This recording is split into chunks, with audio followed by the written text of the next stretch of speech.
pela testemunha, que é o usuário de drogas, que recebeu, embora não sabemos porque não dá para a gente comprovar, mas tudo indica que ele provavelmente foi ameaçado pelos réus, porque para ter uma controvérsia,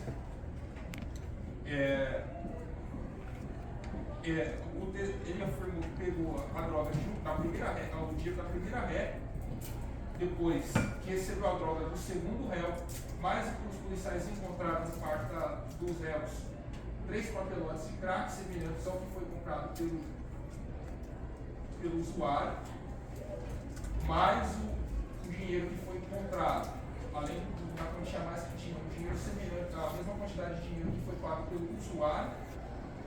Tudo indica fielmente, mais a reação do réu em jogar a droga na descarga, que aqui temos 2 crimes, um concurso material de 2 crimes: tráfico de drogas e associação criminosa. Isso é comprovado cabalmente. Por isso eu peço a condenação dos 2 réus pelos crimes do artigo 33 e 35 da Lei Antidrogas, de acordo com o entendimento do Superior Tribunal de Justiça. E como a primeira testemunha emitiu o processo, eu peço a instalação de inquérito policial contra o falso testemunho.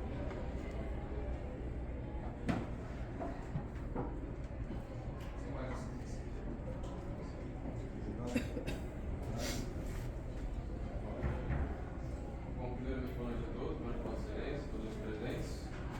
Bom, como ficou constatado aqui, Denilson não sabia de fato quem eram os acusados.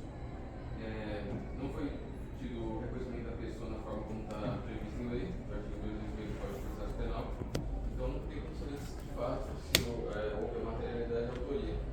Além disso, tendo em vista que a testemunha, a única que explica os fatos e dias de passagem, sabia de fato é o usuário há 20 anos, mostra que não havia certeza de quem era o culpado. Ou seja, conforme o artigo 386 do Código de Processo Penal, sobre o réu, quando não existe provas suficientes para a condenação. Isso também será uma consideração que tem sido muito pro réu. Sobre a absolvição, sobre a associação para o tráfico. Foi comprovado que Bruno não conhecia o Júlio há tempo suficiente para se associar-se, bem como que ela mora naquela residência menos de um mês. Além de não ter participado do grupo do WhatsApp, o que também leva a absolvição para o crime de associação para o tráfico. Além do mais, ficou confirmado aqui que a droga que estava na sua casa que foi encontrada, a crack, era de Júlio. E ficou também constatado que levava normalmente entorpecentes para o local. De acordo também, as drogas que foram encontradas no mato não eram dos acusados, eram de Renan, que foi visto entrando e saindo do matagal, e também ficou constatado que é desconhecido por Bruno. E também as drogas encontradas no mato foram as que foram encontradas em maior quantidade. Da casa, era de não ser de Bruno, era de quantidade ínfima. Bom, sendo assim, requer a absolvição da minha cliente e subsidiariamente a desclassificação para consumo, observando o princípio da proporcionalidade. Ficou também constatado que o dinheiro apreendido não era produto de vídeo, era relacionado aos programas, como ficou constatado pela testemunha Mil, então requer a restituição. Também, na fase recursal, requer que seja feita a prisão domiciliar, que é por estar grávida. E isso eu faço com o fulcro no artigo 318A do Código de Processo Penal. Sem mais, excelência. A defesa do acusado Júlio requer a absolvição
provas referente a apenas o uso.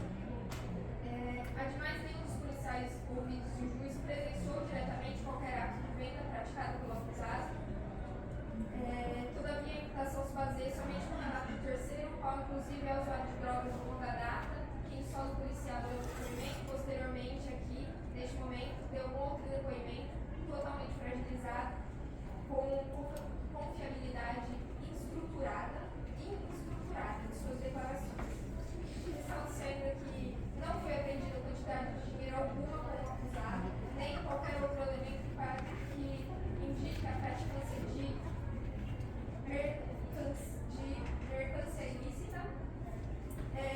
No que se refere ainda ao crime de associação ao tráfico, igualmente também não há prova quanto ao vínculo estável permanente entre os acusados, uma vez que eles referiram idas e voltas, que, como foi dito pelo próprio acusado, ele somente ia pernoitar à noite para ter relações sexuais com a acusada.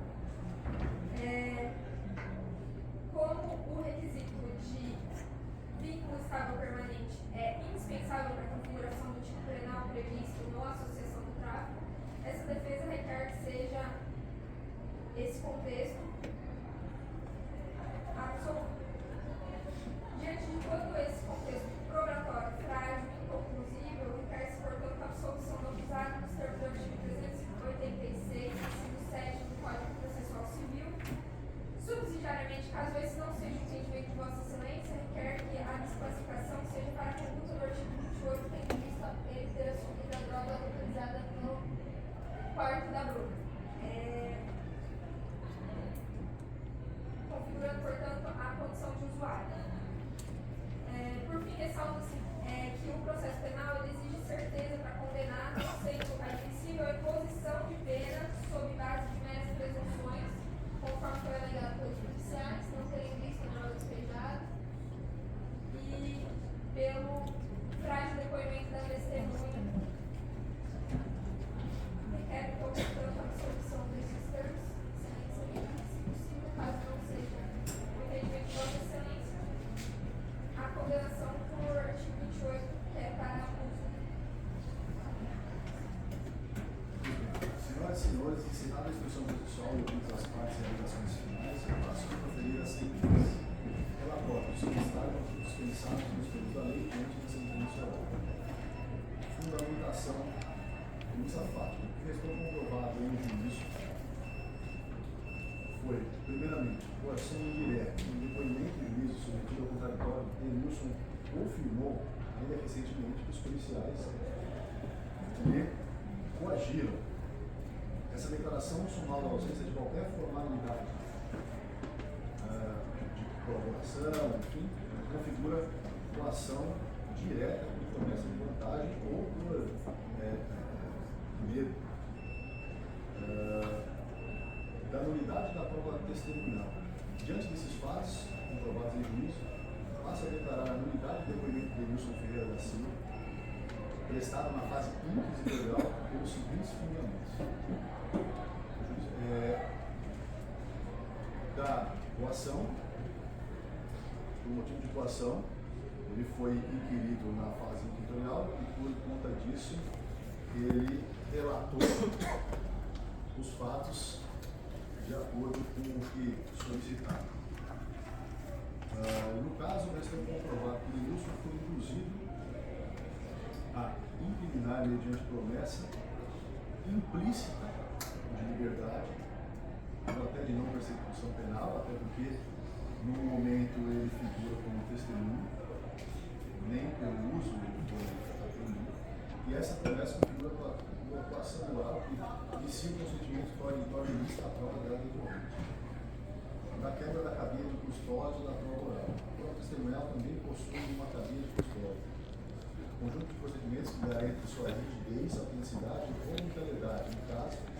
Nesse caso, a cadeia de custódia foi rompida nos seguintes pontos: a coleta, declarações colhidas sem assistência do defensor e mediante atuação; registro, ausência de gravação audiovisual no momento da abordagem das primeiras declarações; e a contaminação. As declarações foram utilizadas como fundamento único para a incursão e para a denúncia.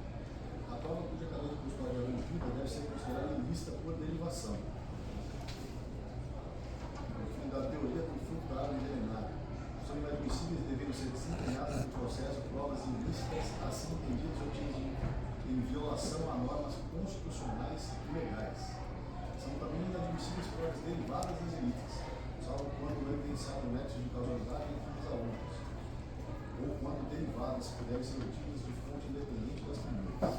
No caso concreto, todas as provas acusatórias são derivadas do depoimento ilícito de denúncia.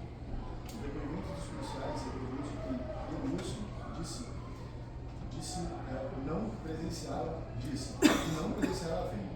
A apreensão dos 30 reais com Bruna só ganha sentido com a prova após a narrativa de denúncia, o que não foi comprovado. Os 3 papelados do quarto de Bruna, isoladamente, são insuficientes para a prova do tráfico. Não há fonte independente, artigo 1657, parágrafo 1º, que corrobore a acusação do serviço original, da vulnerabilidade da testemunha e da vedação a instrumentalização do ser humano. Essa magistratura não pode chancelar a prática, infelizmente, ainda recorrente, utilizar usuários de drogas em situação de vulnerabilidade como instrumento de produção de prova, de troca de liberdade ou benesses processuais, sem as mínimas garantias e formalizações de acordo de colaboração. Quando existem, devem ser o dito da Lei 12.850 de 2013. A dignidade da pessoa humana, artigo 1º, 3 da CF, e a vedação à instrumentalização do ser humano, impede que o Estado se vale de métodos informais não regulados e potencialmente coercitivos para obter provas contra terceiros. Diante do quadro fático, comprovado em juízo, de coação direta, ausência de voluntariedade, quebra de cadeia de custódia, prova oral e inexistência de fonte independente, declara a nulidade do depoimento do Wilson Ferreira prestado na fase inquisitorial e determinado sobre o desempenho dos autos. Por conseguinte, as provas dele derivadas, depoimentos de policiais sobre o que de deliberação também são inadmissíveis. No mérito, retirado do processo de depoimento de Denilson e suas provas derivadas, permanece nos autos. Os depoimentos dos policiais limitaram-se a descrever a abordagem e a apreensão, mas não presenciaram a venda. Sem o relato de Denilson, não há prova de que Bruna recebeu dinheiro ou que Júlio entregou a droga. A apreensão das notas de 30 reais com Bruna, prova material, por si só não estabelece a autoria. A direção de Bruna, lucro da padaria, embora não comprovada, não restou afastada por prova robusta e independente. 3 papelotes no quarto de Bruna, após a droga isoladamente, não permite distribuir tráfico e uso próprio, especialmente na ausência de outros elementos de mercância. A conduta de Júlio, apesar de incompatível com o temor, é compatível com o temor de revogação da liberdade condicional pelo porte de maconha para uso, não sendo tráfico prova inequívoca do tráfico. Mensagem de dado, indício circunstancial insuficiente para preliminar. Drogas no ato e nenhum vínculo probatório com os réus. Não restou comprovado nenhum vínculo e nenhum depoimento da acusação. Não havendo prova suficiente de autoria e direito de tráfico, absolução impositiva, nos termos do artigo 386, 7 do Código de Processo Penal, por insuficiência de provas. O crime de associação para o tráfico, da mesma forma, não há qualquer prova sequer indiciária de que os réus integravam a associação estável e permanente com 3 ou mais pessoas para o tráfico. Absolve-se também por insuficiência de provas.